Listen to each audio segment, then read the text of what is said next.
Hello everyone, so it is time for another wrap-up, this time for May, and I have not read as much in May as I have in the previous months to that, just because of the new job, the commuting, the trying to find time to sleep and fun things like that.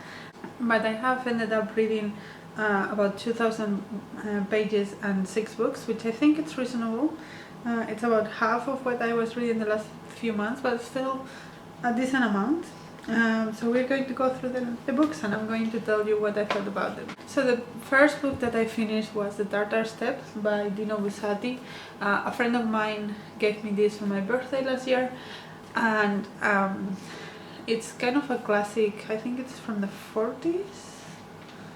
1945, and it's set in the Italian Alps, and about this man that just went there as a guard for this kind of fort that is on the mountains, and it talks a lot about the isolation of this fort and what it does to people and people's minds to be so not in touch with anything. And on the background, of course, there's the World War starting to brew, and that's the setting of this book.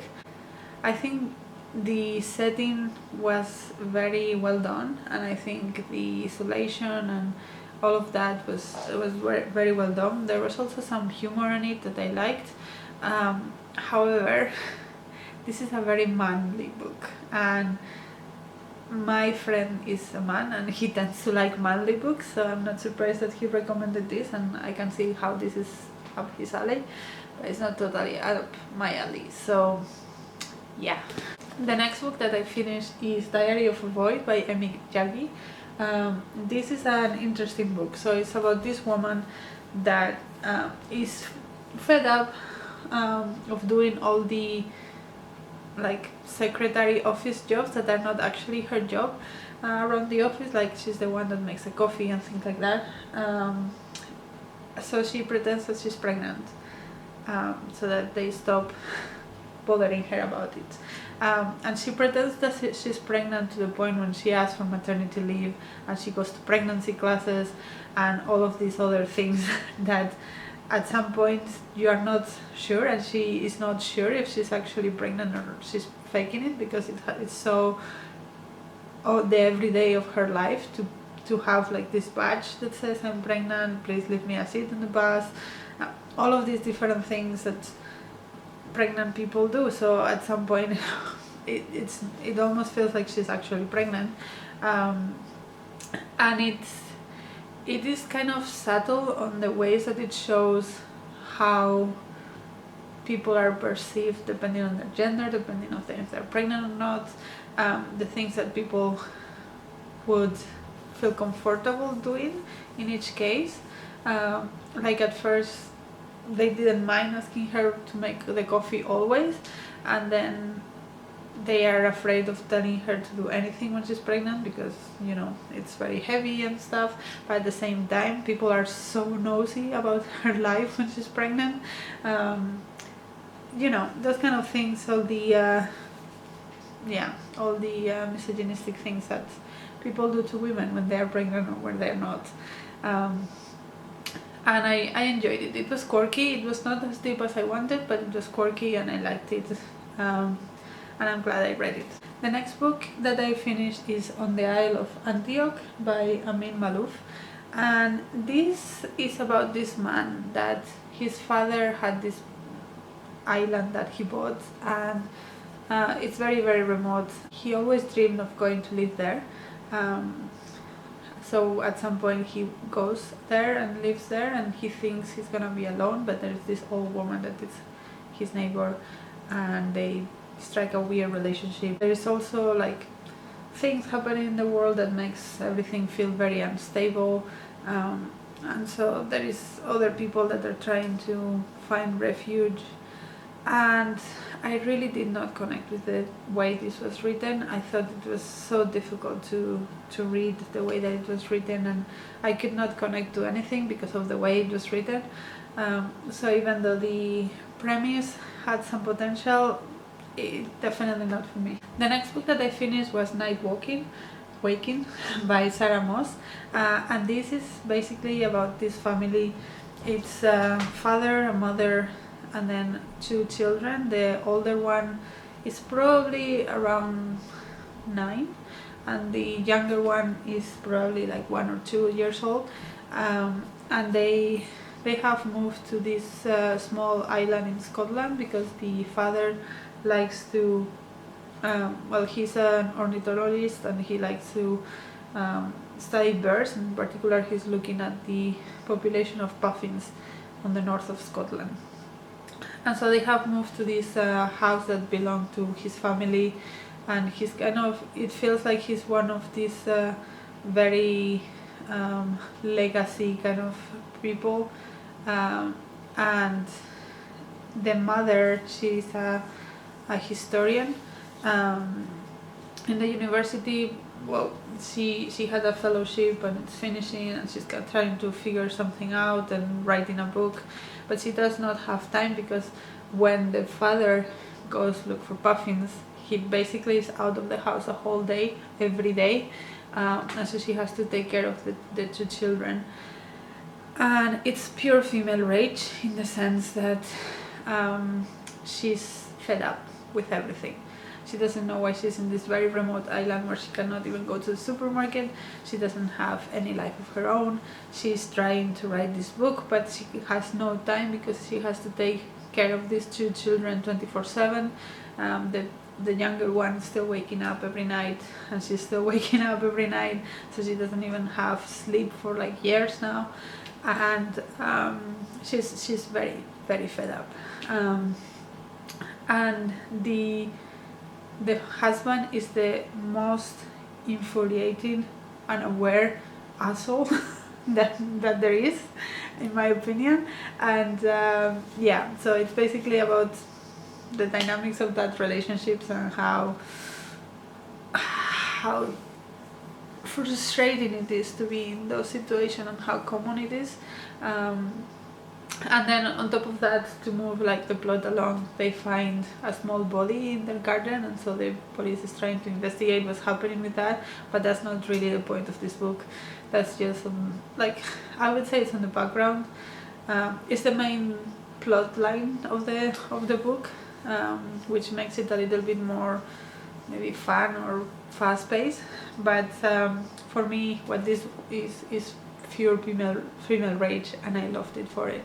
Then the next book that I finished was Ask Me How It Works by Deepa Paul, which is part of the Women's Prize for Nonfiction longlist.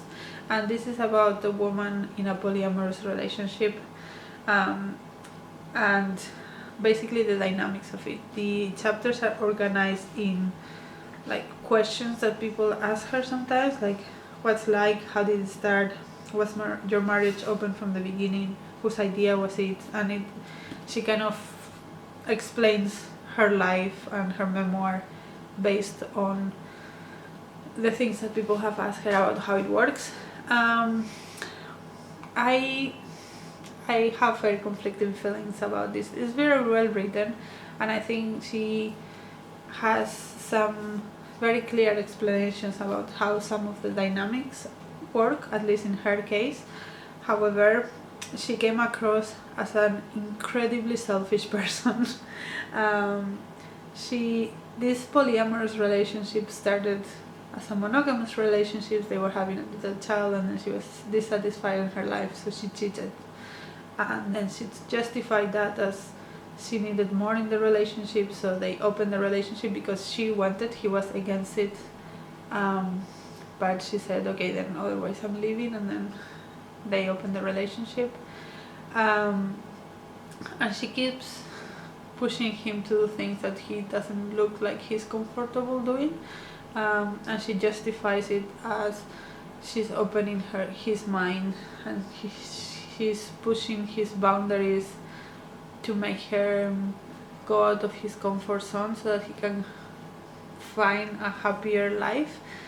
I would argue that he goes out of his comfort zone for her. He doesn't seem to have any need to do the things that she tells him to do, and yeah, I found her very selfish and very unaware of her surroundings and the people around her. I would love to hear from his point of view. At this point in their open marriage, he seems more okay with it and has done his fair bit of exploration, but he doesn't sound like he needs it. He doesn't sound like he goes on dates much. He kind of goes on dates to kind of compensate what she's doing rather than because he really wants to explore these other parts of himself. So I don't think it's the best show of how a polyamorous relationship should be or should start, or I don't know. I don't think it's amazing. I do like the clarity of her explanations, but I don't like her as a person. So there's go.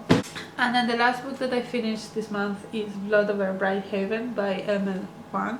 This is a fantasy book about this woman that is the first woman to enter on this mage academy, and it's like the high mages are the sort of government of this place, and there are a lot of mysteries about where like the energy they need to do magic comes from, and she kind of uncovers that, and there are obviously consequences. There is a lot of commentary on sort of like the colonialism mindset and the taking without thinking about what you're taking.